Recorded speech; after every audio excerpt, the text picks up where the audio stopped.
Welcome to another fantastic edition of Plank of the Week. This is the show that gets everybody talking, the show that grows exponentially every single week from Talk Radio TV. I, Mike Graham, am the host, and I'm delighted to say that I'm joined this week by two veterans of the Plank of the Week show who've been doing it quite a long time. Kevin O'Sullivan, my colleague from Talk Radio, and Belinda DeLucy, our favourite former Brexit MEP from Brussels. Welcome to both of you. Say that to all the girls. Oh, thank you. I do say it to everyone that comes in, actually, it's true. But no, listen, if you haven't done it yet, you must subscribe to the YouTube channel where we put out loads of other great pieces of video from all the stuff that we do here at Talk Radio. Belinda, I'm going to come to you first because I think it's only fair that we should give you the first go, because there have been so many planks this week that some of us might share, you know, the possible same thing. So let's see who's your number one plank this week. I thought there might be some plank overlapping this week. Exactly. The variety. Yes, my first plank of the week is Saint Gary Lineker. Ah, yes. Good old Gary. Good old Gary.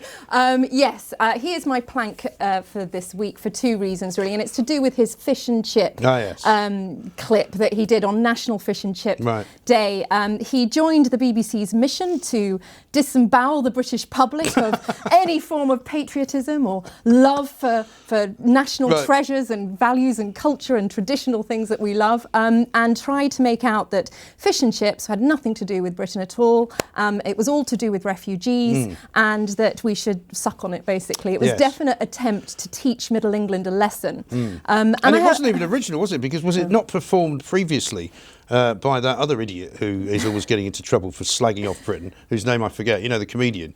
Nish Kumar, is it? Yes. I'm pretty sure Nish Kumar did something similar for Horrible Histories or something. Horrible Histories is I remember it. It was a Victorian Tea Party, and it was all about, the song I think was entitled something like, "Why there is nothing really that belongs to Britain at all, or hardly anything is British." At all, no, it's all come from somewhere else. Tea is not British, and it's all really stick it to you type language. And Gary's jumped on that train very eagerly, and I have two issues with that. One, of course, is this relentless attempt to make us miserable and self-loathing and devoid for any love for our country. And the second, which I really mind, is he purposefully conflates genuine refugees, which I think the vast majority of the British public really support offering sanctuary to, and illegal economic migrants who come here on the boats illegally and try and enter the country without going through the legal process that immigrants have had to go through here. And of course we get told, but there is no legal way for them to come, so they have to come this way. Well, how are all the people that come in legally then? How do they get here? This is it. And first, second, third generation Brits also want there to be a legal process, because it's inherently unfair otherwise. And what Gary is trying to do is exactly what the BBC tried to do over Brexit: conflate Europe with the EU. You say you don't like the EU project, that means you hate Europeans. So we say we want economic migrants to take the legal process. All of a sudden, we're anti-refugee. Where did that come from? We're not anti-refugee. I'm still waiting. I don't know why Gary Lineker's taking quite so long as he's taking, because he first said he was going to do this in 2015, take a refugee into his home. 5 years on, he still hasn't managed to find one that he likes the look of. I don't know why that would be. Yes, so memo to Gary, you've pledged to give a home to a refugee. The media is watching and waiting. Right. Well, I think we've been waiting quite a long time. I think already it's now, I think, almost a week since he made the pledge. Already it's a bit late. Right. I mean, they're coming in at the rate of about 400 a day. All he has to do is go down. Must be able to find one. Just have to jump in his car and drive down the M2. Yeah. And there's about 200 or 300 of them arriving every day. Plenty to choose from, Gary. Plenty to choose from. The UN High Commission for Refugees said that 7 out of 10 migrants coming on boats to Europe were not legitimate refugees. Yeah, and that's the UN saying that. And that's the UN saying that. So if not exactly a far-right group of racists. Exactly, it's the UN. You know. So good luck with Gary finding one. I actually do respect him for putting his money where his mouth is a bit, because so many virtue signallers don't follow through. Well, he's putting his mouth where his mouth is at the moment. He hasn't actually put his money anywhere. Diss our fish and chips, you're out, Gary. No, exactly. How about it, Kevin? Who's your first one? My first one is going to be Jean-Claude Van Damme, if that's his name, one of our millions of deputy chief medical officers. If only he was also a kickboxing champion. Exactly how many deputy chief medical officers have we got? At least 12, as far as I can work out. They're all over the place. Also, when you're called deputy, there's only supposed to be one of you. Yeah. Well, not in in the world of medical officers. Deputy medical officers, there are many, many of them. Jenny Harris is one of them. She's the one who says face masks are shit. So we get mixed messages from these people. Anyway, Jonathan Van Tam, Professor is his real name. He cropped up to remind us to be terrified of coronavirus and that it's coming again, and the public has become too relaxed. We've got to get back into lockdown mode. We've got to get back into panic stations because, oh my God, this disease is going to ruin the country. Well, where's the evidence for this? Why is it that these people seem to think that they've got to keep us frightened, got to keep us in a state of panic? I think it's very, very strange. And what you're talking about here is medical people, doctors, basically. Now, these are great. Doctors are marvellous and they keep us healthy and they tend to the sick. But there is a culture among medical people that throughout the training and when they get to hospitals, they become godlike.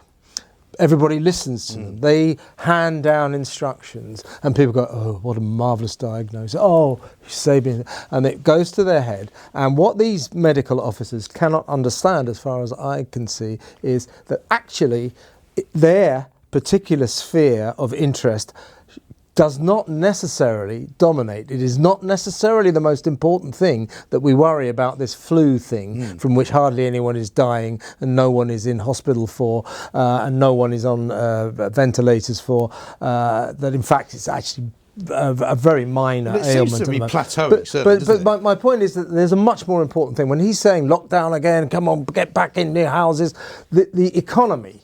The economy has to take precedence over what Van Tam and his mob are saying. Well, this is what we've got to worry about, because if we carry on in this state of suspended economic animation, as we have been for the last 5 months, we are going to suffer a catastrophe that will cause more health problems than coronavirus ever will. Well, there's a point about which the elasticity of the economy breaks, and I don't know how much longer it can go. You know, it's just stretching and stretching and stretching, and the furlough money is going to run out. You know, the businesses are going to not go back to work because they don't fancy bringing all their people back in. You know, whole buildings are going to be left empty. Absolutely. I mean, I wouldn't be at all surprised that if in 2 years' time, if this doesn't change, it'll be like some kind of zombie apocalypse going on out there. Van Tam says the public has become too relaxed about this. No, mate, the public is not relaxed enough. Yeah. We need to get back to the old normal. We need this country to get back on its feet. And you people telling us all to be terrified and acting like we've got the bubonic plague among us, when actually what we've got is a kind of virulent version of the flu that isn't killing anyone. It's ridiculous. I mean, it's mad. Before. It's coronaphobic madness. Yeah, it is, but it's not any longer the horror story that it was back in March, Exactly. April and May. No. I just don't believe it. I think most people don't believe it either. How many people died yesterday from coronavirus? Two. But it's not just about the economy, it's the highest rate of male suicide in 25 years. You know, I heard of a 15-year-old boy near where I live hang himself on a bridge during lockdown. He couldn't cope. It's horrific what's going on. People are dying because of lockdown. So where do you put the priority in life? And they talk about before the lockdown, we were talking about the loneliness epidemic. How is that going to be helped when we tell everyone to never leave your homes? Right. You know, and also these young kids, I mean, I'm having this argument with people every day practically about returning to an office environment, because that's where you learn how to do stuff. It's where you learn to be sociable. If you just work from home on your own, I mean, Neil Oliver said this to me last week, you're like a battery chicken. You're literally just sitting there. You know, you get up, you have some breakfast, you move onto that chair there, you sit and you tap for 10 hours a day, and then you go back over there and have something to eat, and you go to bed. That's it. As you said, you don't meet anyone. It's going to turn us into a nation of weirdos. Of misanthropes, absolutely. I mean, it was true. So Van Tam and his mob, you know, I'm not decrying their profession or the usefulness. And the usefulness that they showed during the early stages of this worrying pandemic. And unknown. When 1,000 people a day were dying, I was worried. Now the daily death toll is things like 10, 7, 5, 0, 2. I'm sorry, there are 67 million people in this country. I can't. So every death is a tragedy, but I can't get. I can't get het up about that. 12,000 people died from diseases that were not coronavirus during the lockdown because the NHS wasn't allowed to treat them. We have got to get the emphasis back to normal, and these people like Van Tam, their emphasis is all wrong. Boris has to learn to overrule fool them. Yeah, he does, absolutely right. Well, I'm going to go West Country for my first nomination. It's going to be Stroud Job Centre, because there's a hairdresser in Stroud who wanted to advertise for somebody to come in and cut people's hair, as you do. I think the place is called AJ's. The woman's name is Alison Birch, right? And she put an advert in the job centre, which I presume is still impossible to do by hand, where you put a little card in the window. And she asked for somebody who was happy to come and work there. She basically said, we are happy hairdressers. We'd like to have a happy hairdresser come and join us. And of course, there was a problem, because the job centre declared that to be a discriminatory term, because it discriminated against people who were unhappy. Now, call me old-fashioned, I don't think you can actually be unhappy. Can you? I mean, you can feel a bit unhappy, but it's not like a constant state, is it? I mean, you wouldn't say, oh, look at him over there, he's so unhappy all the time. He's just always unhappy. Yeah, you have a sort of 24/7 sunny disposition. Like, for example, you know, you're being discriminatory against him because he's from Latvia. Yeah. Yeah, well, fine, he's from Latvia, but he's not unhappy. You can't go, no, you can't. I mean, it's just nonsense. She had to change, she had to pull the ad. And as somebody said, the last thing you really want is a depressed person standing behind you with a pair of scissors. How do you want your hair? How do you want your hair? How do you want it done? I mean, Do you know, really. it would make a great Monty Python scene, and I think this is what it's become so comical now. And it is funny until it becomes either part of law, or people are losing their livelihoods, or people are getting discriminated against. And actually, that's the state we've got to now. It's become so ingrained now. It's infiltrating all our wonderful areas of hospitality, of media, and now hairdressers. Of course, you want someone happy standing behind you with a pair of scissors. I mean, imagine if you're a hairdresser now as well, you probably have to be really careful what you say to people. You know how they have these ridiculous conversations like, "You've been anywhere on holiday this year?" And then you get into it with them, you know. Arsenal are doing well. You doing anything this weekend? You go, what's it going to do with you? Just don't talk to me. You know, I'm not a big fan of hairdressers talking to me. But, you know, the point is that, you know, the idea that it's somehow now against the law to advertise for somebody happy, I just don't get it. Wanted suicidal hairdresser. Yeah, with a sideline and, you know, occasionally smiling. It's just mad. Anyway, what's your number 2? My number 2 is, of course, Extinction Rebellion. Of course it is. I call it, for the most part, the second home for the People's Vote marchers who enjoyed the tambourining and ribbon throwing and dancing of all the bygone marches and needed another place to go to. But actually, no, there's something more sinister about Extinction Rebellion. As much as I love all the dancing, and I love a good peaceful protest, but the blockade that happened. They're also middle class, though, aren't they? They are, and they painfully loathe the working class. The polythene bag dance. Yes. All the white middle-aged women going with polythene bag. Well, it reminded me of the People's, because they hate the working class just as much, and they even put, I think they spray painted something like. If the working class don't stop reading right-wing papers, you know, nothing will ever change. It's so sneery, and it's such a class divide, Extinction Rebellion. But when they blockaded the distribution of press on Friday and stopped the Times, the Mail, you know, the Sun, all these papers. The Sun, which had a piece by Sir David Attenborough about how to save the planet. But this is the lunacy, and this is why we must always ridicule them, because when you start trying to suppress the press and free speech, and you know, the co-founders are quite dodgy as well. One of the co-founders said, you know, we plan to dismantle 600 years of colonisation and European patriarchy. Did he also say that people who are responsible for climate change should get a bullet in the head? Well, that's exactly it. It's very anti-human, Extinction Rebellion, and very anti-working class. Imagine all these posh middle class lot going up to the north and saying you can't drive your car because it's against the environment. You know, we can do whatever. Emma Thompson flies everywhere. She's one of the poster girls for Extinction Rebellion. And she says that's okay, because it's all right for her to do that because she offsets it. Yeah. No, but she offsets it with the carbon payment, which is the biggest pile of crap. I mean, can you imagine setting up a business, right? It's a bit like the guys who set up that, you know, that sound that nobody can hear, which disperses teenagers, right? You imagine selling that to local councils all over Britain. You go, right, you've got this great trick, right? You play this and all teenagers disperse. And you go, and they go, brilliant. Let's have 10 of them, right? That'll be 10,000 each, right? Same with this business, right? You go, listen, if you fly anywhere, give me $5,000. I'll put it into a carbon fund which will plant trees in the Amazon. Everybody's happy. Do they think he's actually planting trees in the Amazon? Because he ain't. But proper environmentalists loathe carbon offset.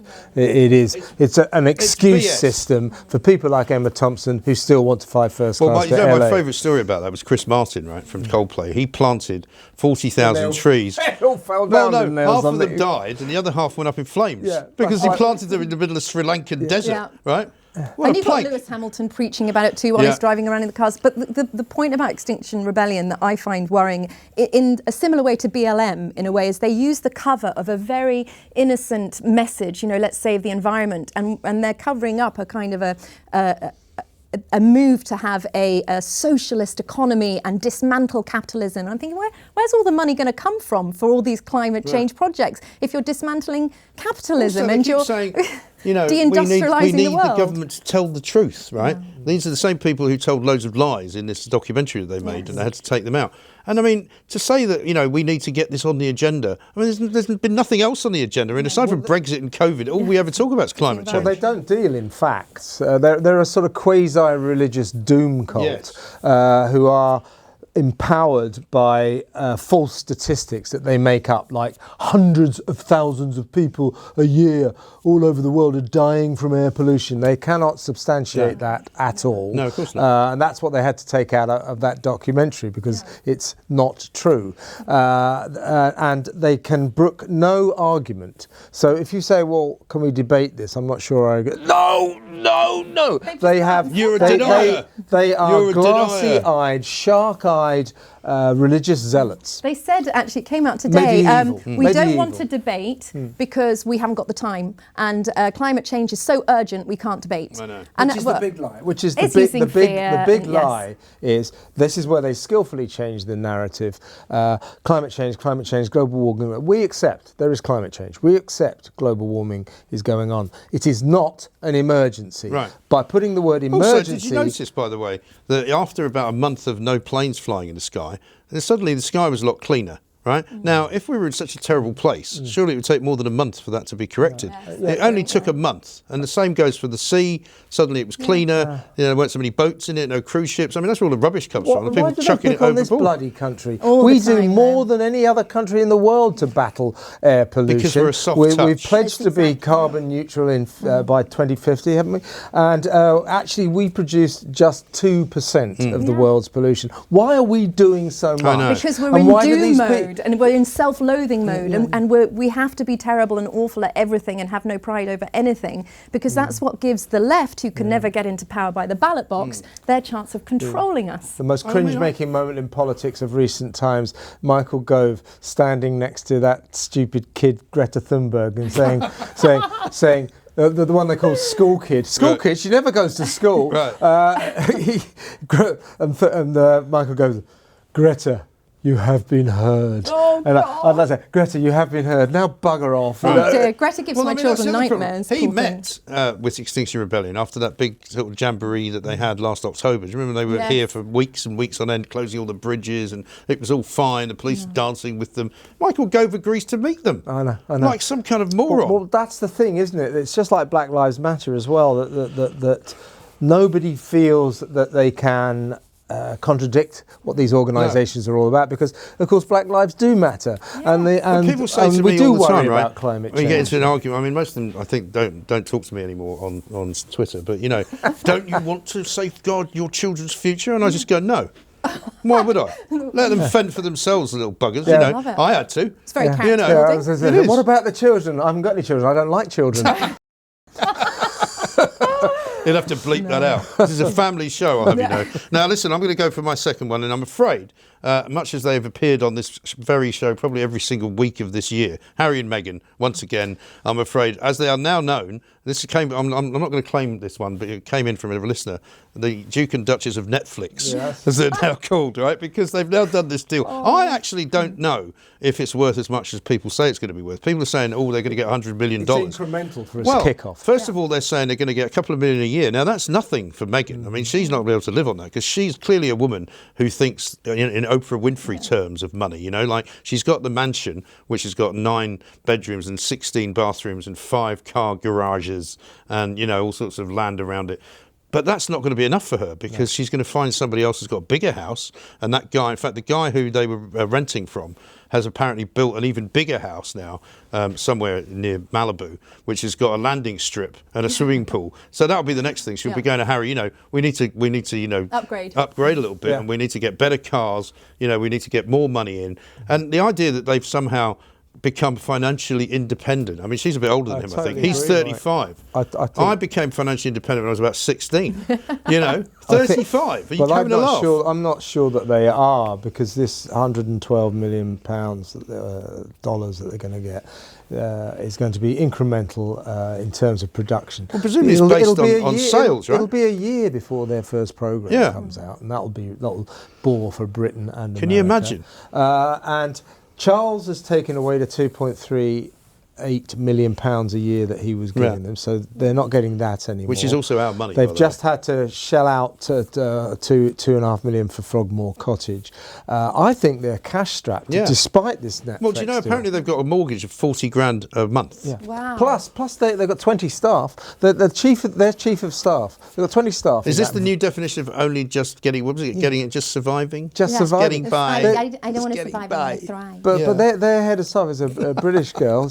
She's on £156,000 a year. The other problem their chauffeur gets 75 grand. The other problem they're going to have, of course, is that if he doesn't get back here pretty sharpish, he's going to have to start paying taxes in America, which is really going to upset him, because poor old Harry didn't know anything about that. He's never filled out a tax return in his life, has he? No, I don't mind them actually going out and making money and supporting themselves. What I find sticks in my throat a little is that they claimed to abandon the UK because they wanted privacy and away from the media, and they're doing everything they can. Head for Hollywood and keeping them. And I guess it's the hypocrisy combined with the preaching tone of what's to come. Yes. It's going to be another, we're going to teach Middle England their wicked ways again. You just can see it coming.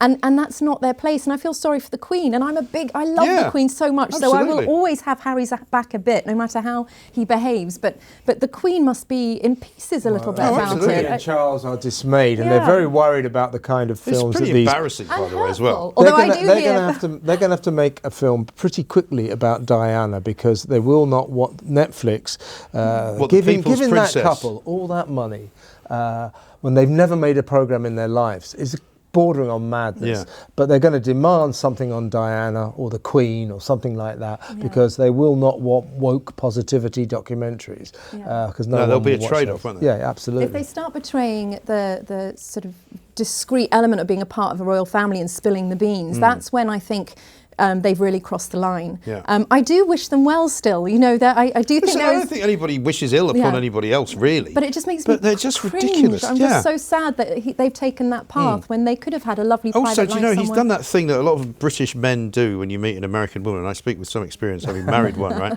Although I didn't do this, you might be surprised to know, is they become kind of vaguely American, and they become sort of slightly serious, and they can't laugh at anything anymore. And you forget the British sense of humour and the self-deprecating thing. I mean, how many Americans do you meet and you kind of go... all earnest. And they're all earnest and...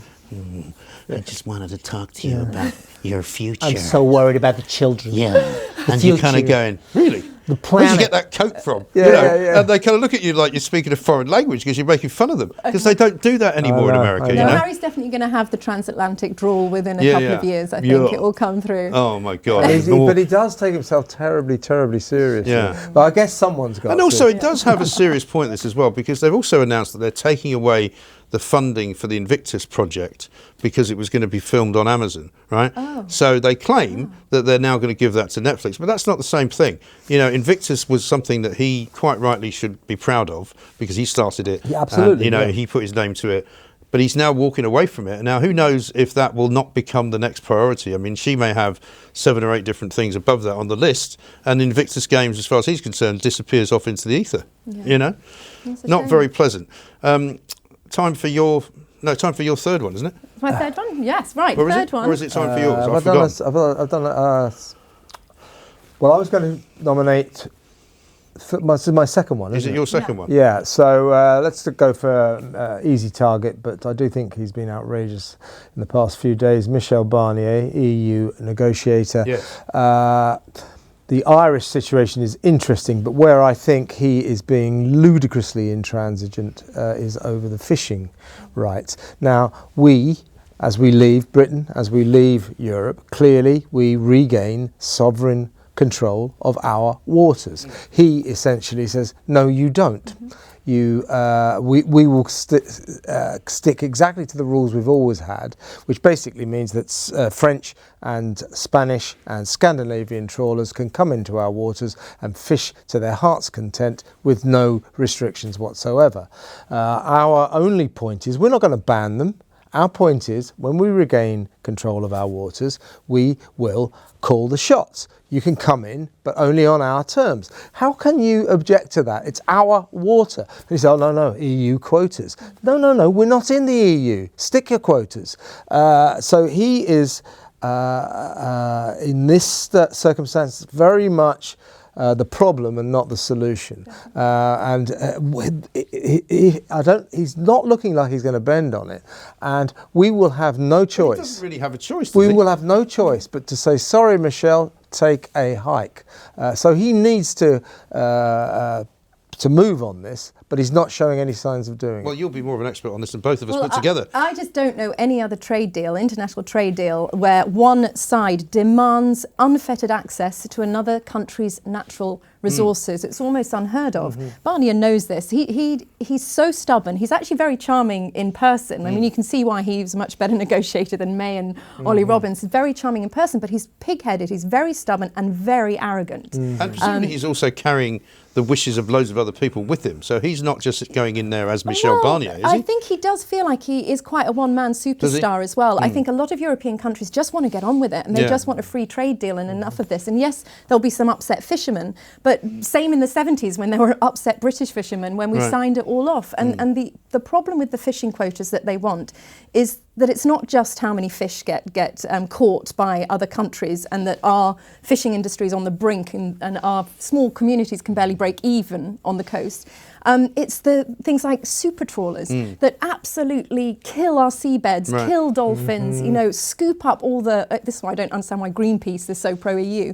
They're allowed to come into our waters, destroy our seabed, and we can't do anything about it. You don't hear Greenpeace talking much about that, no. funnily enough. Well, they don't. There's so much stuff the EU does that is against the environment. And we need those EU super trawlers banned, and we need to, as you say, not ban EU fishermen, but be able to have sovereignty over our waters to give licences to the fishermen that we want to come into our waters. And Barnier said, oh, the waters may be yours, but the fish are still ours. What a thing to say. Yes, you can have sovereign control of your seas, but not the fish in them.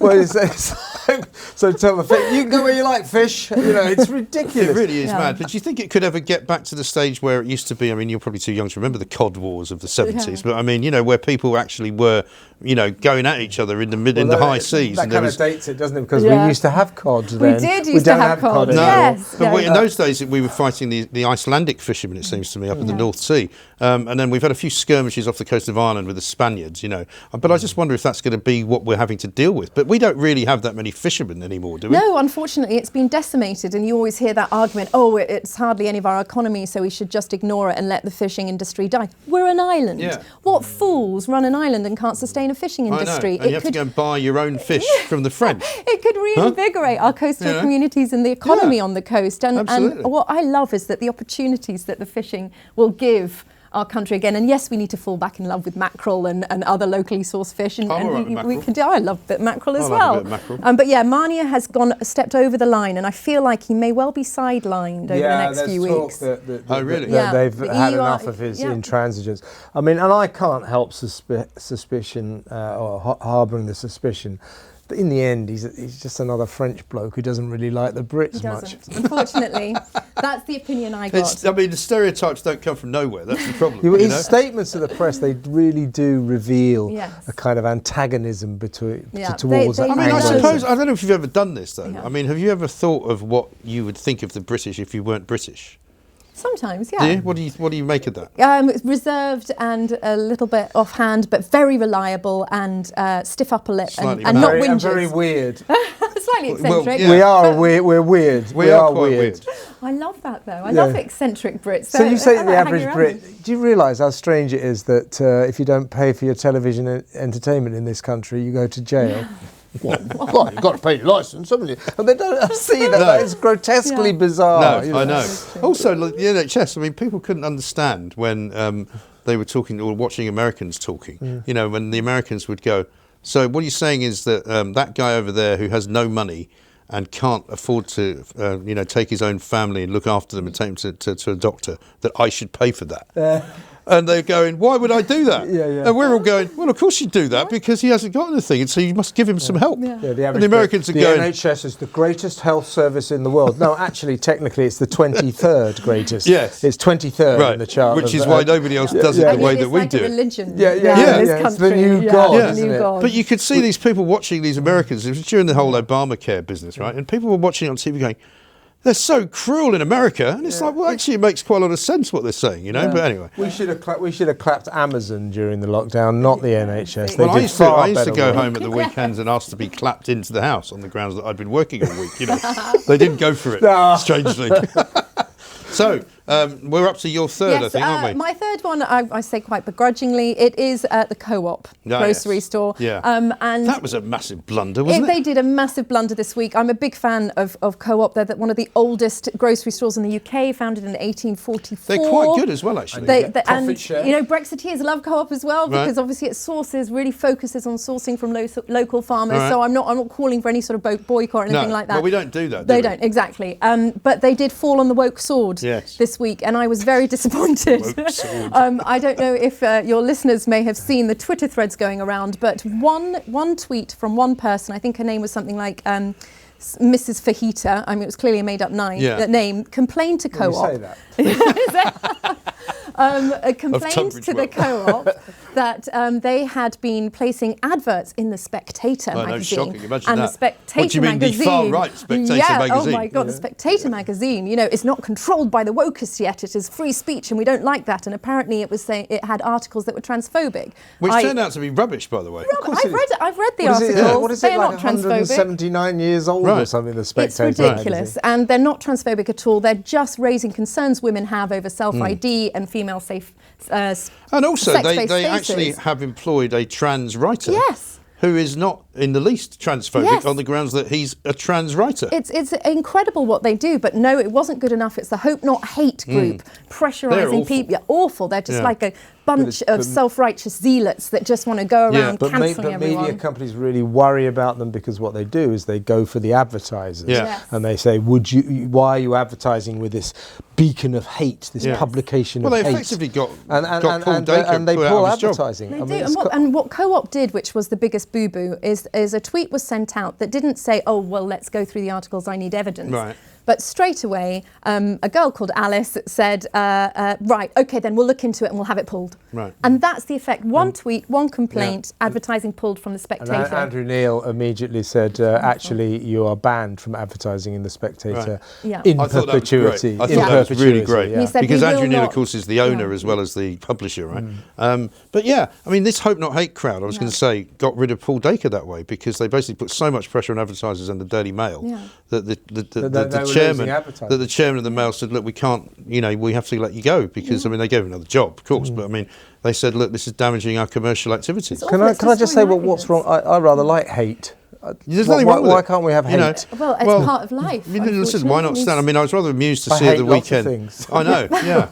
I hate you, Butler. But, I was very amused to see Black Lives Matter at the weekend apparently going to form themselves into a political organisation. Yeah, good luck with that. And they're going to run for storm elections. it at the next election. But the great thing about that is that all of these sort of woke organisations who have adopted BLM as their kind of, mission statement are going to have to drop it because you're not allowed to do it now. If you're a political party, you're not allowed to endorse a political party. Either if you're a media company or if you're any other kind of company, you can't do it. Yeah. So, I mean, that would be the death knell that of Black Lives BLM, Matter. they think they're on the march. They really think their time has come. I've got bad news for them. I'm calling it doing a Joe Swinson. Yeah. You know, it's like, look how well we're doing. Let's run. I am the everything. next Prime Minister of Great Britain. I'm going to be the next Queen of the world. And You're not it's even such going a to be shame an because MP. the message of anti-racism is good. I don't think anyone disagrees that racists, need to be called out. But that's not the message of BLM anymore. It's again, destroy the network and fabric of everything we know and love. Defund the police. Yeah. Sorry, officer. Extinction Rebellion, they have quite a lot in common. Facet of BLM policy is they want to destroy the nuclear family. Yes. So they don't want mums and dads and kids, and they want to get rid of that. Yeah. Yeah, that'll go well at the election, won't it? That's a great Destroy idea. the family. But I'm glad they're standing because it's now they've the mask is off. They are who we thought we are for a long time, a political movement wanting socialism, communism, Marxism to destroy everything we know and love. And so now they're out in the open, and hopefully all this kneeling and stuff will stop, and we can just focus on people who are racist and exactly. calling them out. But I just on Waitrose before we stop, I do need to say they did send a tweet saying, sorry, not Waitrose. not Waitrose. Whoops, the Freudian slip. Freudian slip there. I was thinking of the People's Vote March. Co-op did say that this tweet was sent incorrectly. Yes. But they still haven't retracted. But they still fell for the nonsense of one person complaining. Yeah. And one, you don't know if they're a real person anyway because they've got a fake name on Twitter. Yeah. And also, two, they said, by way of explanation, this is a group of advertising pieces that are done from a central point and we don't really have any control. Like they were already making excuse for apologising, more or less, for advertising in such a terrible, awful magazine. Yeah. I mean, for God's sake, ridiculous. Unbelievable. Similarly, I'm going to go with the Natural History Museum as my final nomination because on Sunday, I think it was, the Sunday Telegraph ran a piece in which they said that the Natural History Museum, like the British Museum, has now decided to review all of its kind of cultural icons and all of its exhibitions with a view to seeing whether some of it may be inappropriate or indeed offensive. It was written by somebody in the Telegraph who said basically this means that they're actually looking at Charles Darwin because he might have been a racist. And you kind of go in, he's not important. Yeah, no, he's not important at all. I mean, he only wrote The Origin of the Species. I'm like, what are you going to do? Blow up the Galapagos Islands because he discovered these. Just get rid of it all, rid of it, And then even better than that, the Natural History Museum, actually to their credit, I must say, started responding to people because people started tweeting them saying, what the hell are you thinking? What are you doing? Why are you talking about Charles Darwin being a racist? And they came back with a bog standard tweet, but they did send it to people like me, Julie Hartley-Brewer got one, various other people who were asking questions of them, in which they said, this is mere speculation, which is always a non-denial denial to me, because they're not saying it's not true. They just say it's speculative. Well, everything's speculative. The sun might be shining tomorrow. Mere speculation could be mere speculation. Yeah, it always means it's true. Exactly. And they said, we are conducting a review, but we have not come to any conclusions yet. And by way of an explanation, here's a piece that appeared in our news pages of our magazine this month. And guess what the headline is? What? Why all natural history is racist. But or words to that effect, right? So I just said, well, it looks like you guys might have made up your mind already. No. But what's so worrying about this is this obviously follows on from the British Museum taking down the statue or the bust of its founder, Sir Hans Sloane. He founded the damn place. Right. They took that down because 300 years ago he had some connection. He didn't, it was his uncle. Yeah, or something. exactly. It wasn't even him exactly. that had, I mean, the ludicrousness of trying to condemn someone from 3 centuries ago. Right? So but museums, these are this is where our history is. These are the preservers of our history. Right. And now they're reviewing exhibits in these museums to get rid of them because that's not an acceptable part of our history. That's not their job. Absolutely. That's sinister. Also, the thing that I say about all of this is that, the British Museum belongs to us, as does the British Library, because they were at it last week as well, talking about, relocating some artefacts. No, white people invented racism. White people invented racism, That's right. And these are our treasures, basically. The Natural History Museum belongs to us, as does the Science Museum, as does the Albert Hall. It may be that there are people who are custodially involved in running them for a while, but that doesn't mean you can change it. I mean, it's like somebody becoming manager of Manchester United and deciding to change the name. And just saying, never mind Manchester United, we're going to call it something completely different. But the madness of it, to say that the only people we want to remember in history are nice people.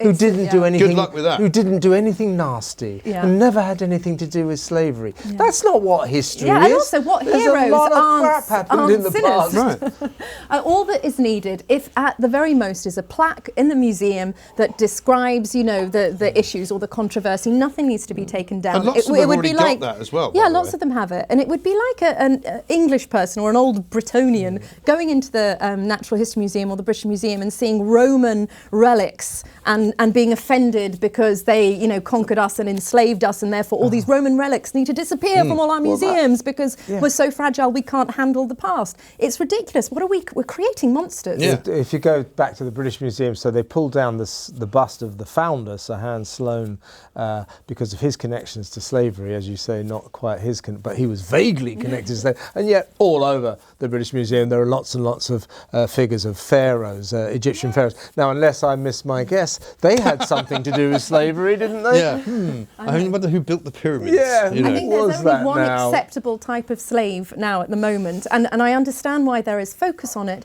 but it has to be global. Slavery was global. Every empire I can think of, it was involved in slavery, and that's not a problem to be taught. I don't mind that being taught or in museums, but to ring fence one group off against another and to blame only one country. Why on earth would you strike someone from history because of their connection to slavery? Because they did something that by today's moral standards we regard to be wrong. Also, the story of all of the things in the museum is interesting. The fact that Charles Darwin set sail around the world at that time when it was a pretty dangerous thing to do, when there were pirates out there, who might have taken him hostage or killed him, the fact that they then went to these strange and foreign lands with strange and foreign people in them who they'd never met before and, either conquered them or got them to help them out.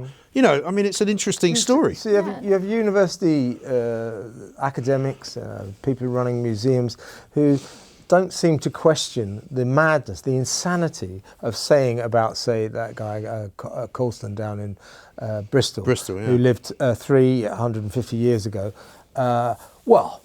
What a terrible man he was. He didn't realise that 300 years after he died, we wouldn't approve of the way he made his living. I mean, what an awful character. It's crazy. It really is. It's banal. It really is. There's nothing wrong in learning about the horrors of slavery at all, but to erase it actually does a disservice to black, white, whatever colour, because it's really important we know about it and have it there in front of us. In generations to come, if this lot get away with what they want to do, children, my great-grandchildren will be going to the Natural History Museum and half the stuff that's in there now won't be there. Well, there are people now beginning to question whether or not we should teach the Second World War in schools. Well, of course, and this is where it's going. Because terrible things happened. We're going to have to leave it to people power to start a revolution against this. Well, listen, we won the Land of Hope and Glory argument with the BBC. Yeah, so we're going to win this one too. The world is our oyster. Exactly. Your final one? My final one is Ashley Banjo, the leader of the dance group. Tell me that's not his real name. Yes, I think it is, actually. Is it?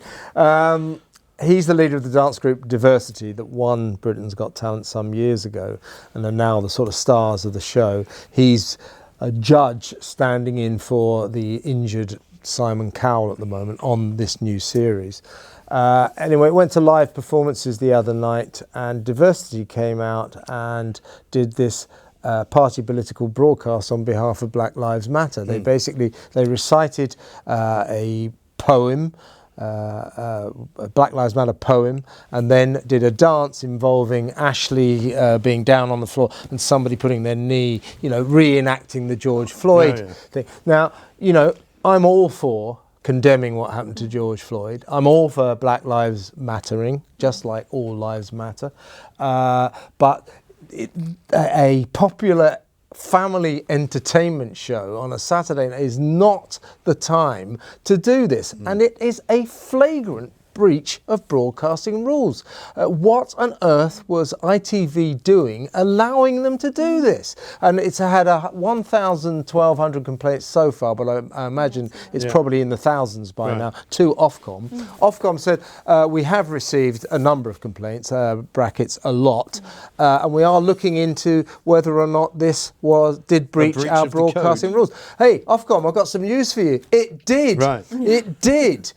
This cannot be allowed allowed to go on. This is hijacking popular family entertainment to deliver strong. Can you imagine if somebody messages. had done a pro-Brexit dance Well, in the midst of the Brexit campaign? Or Jeremy Corbyn had a group of dancers to do a "Come on, Labour" dance. Slam the taxi door really hard at the end, you know. So I just thought it was a disgrace. Yeah, okay. Wrong No, place, I agree wrong with time. you. I think it is dangerous as well. They could have used the opportunity to do a unifying dance between blacks, whites, and all colours, and do it in a positive, unifying way. This whole critical race theory that's seeping into our TV, media, schools is so divisive, and it's fueling division, and it's blaming and shaming and guilt tripping people who've never done anything and can't atone for their white sins from 200 years ago. And it's not the way to do. You can't fight racism with racism. No, you really and they can't. had a chance to do something unifying and wonderful to really, have that cohesive effect on our communities between all races. And also to move on from that where it's been, which is just to complain about somebody who was murdered illegally by a police officer in a city in America where hardly anybody here has ever been to. It was obviously jumping on the bandwagon and hijacking an entertainment show in an entirely inappropriate way as well. It was clever. I mean, I actually laughed at it. I just thought this is like sort of school. No, but I mean, in protest. the world in which we now live, it was quite a clever move, I would say. I don't think it'll be clever on ITV's part. I think they're going to get censured here. Really? Definitely. 100%. They've got to be. It just does break broadcasting rules. That's a political message. You can't put that into Britain's Got Talent. You think they're going to have the cojones to do it, though? That's the thing. Ofcom? Yeah. Well, they better. We'll see. That could be the next plank of the That week. could be the next one. Well, that's our 9 then, isn't it? So we now have to choose to get it down to 3. So you might remember how we do this. So you can choose which one of mine you like. I'll choose which one of yours, and you can choose which one of Belinda's. Should we do it that way? Should we do a quick rerun of what? So my 3 were the Stroud Job Centre, Harry and Meghan, and the Natural History Museum. Okay. Mine was Gary Lineker, Extinction Rebellion, and Co-op. Mine was Jean-Claude Van Damme. Sorry, Jonathan Van Tam, Barnier, and Ashley Banjo. All right. So do you want to pick mine first? Natural History Museum and Barnier for me. All right. So, no, I'm supposed to pick his. You only get to pick mine. Oh, do I? Sorry. Yes. But I quite like Barnier as well, so I'm going to go with that. So I'm going to go Barnier for you. So now you have to pick your favourite one of Belinda's. Extinction Rebellion. So Extinction Rebellion, Michelle Barnier, and the Natural History Museum. That's quite a good 3, actually. It's quite a good 3. Yes. Now, normally what we've lately been doing is not so much chucking one out. We've just been agreeing what we think the order should be. Because that's the top 3, right? I mean, I would suggest... just because it's likely to never reappear, that the Stroud Job Centre should be number 1, because I can't imagine that they'll ever be back on the list for anything. I'll go for that. Stroud is one of the most horrid parts. So rarely in the news, the Stroud Job Centre. Have you ever been to Stroud? It's not a very pretty place. I mean, you think of the West Country as, Bath and parts of Bristol, Clifton, the Suspension Bridge. You think of, It's the West Country beauty spot that time forgot. Stroud isn't anything like that. It makes Swindon look, like a really nice place to visit. Well, it needs all the help it can It does. get. Let's give it some exposure. So then, but between you two, I'll let you choose. Who comes second, Barnier or Extinction Rebellion? I think Extinction Rebellion is going to be a plank of the week for quite a few months to come in and out. I wonder whether Barnier might be as well. Well, the thing is, Barnier he wants us by the nuts, basically, and I take it very personally, his direct attack on our natural resources. Let's put him second then.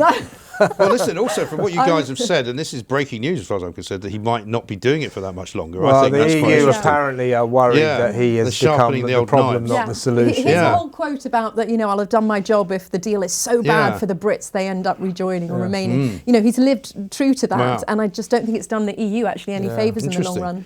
So, Extinction Rebellion 3, Michelle Barnier 2. Yep. We said that, didn't we? Yeah. Oh, my memory's getting worse and worse. And number one time only. Number one time only, plank of the week, Stroud Job Centre. Congratulations. Kevin O'Sullivan, thank you. Linda DeLucy, thank you very much indeed. Don't forget to subscribe to YouTube. We'll see you next week.